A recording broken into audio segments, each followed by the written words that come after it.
Hi guys, Assalamu alaikum. This is Humayun Khiani. My dear friends, do not overthink, take action.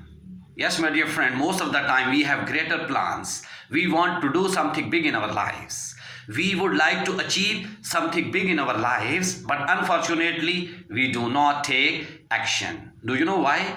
Just because of overthinking. And it comes only when we are not going to implement, when we are not going to take initiative. So here I'm going to let you know that most of the time we feel that our plans won't work.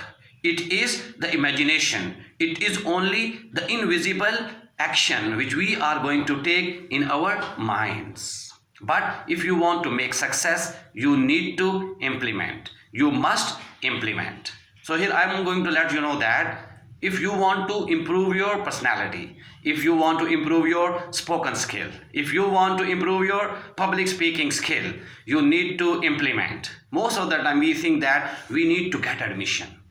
But unfortunately, when the time comes, we hesitate. Do you know why? Just because of overthinking.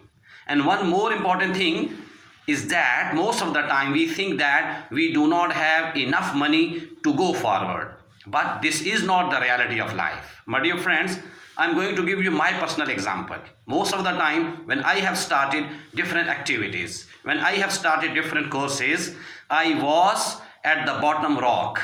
But unfortunately, it did not hinder me and I moved forward. And ultimately, the ways come to me and I start getting all those things which I won't have in the past life. So here I am going to let you know that I am right now in outstation. So I am thinking that whether I should make my video or not. So I was going into the deep overthinking, but suddenly I stopped my thinking and I started recording my video. So in this way, if you want to make bigger successes, if you want to achieve something big in your lives, you need to avoid overthinking and just take initiative. So my humble advice to all of you is that there is only one key to success, which is implementation, which is to take initiative. So whatever is in your mind, just implement it. Just go for the implementation. Then you would see the miracles happening in your lives. With this, I am very much thankful to all of you. Stay blessed. Thank you. Allah Hafiz.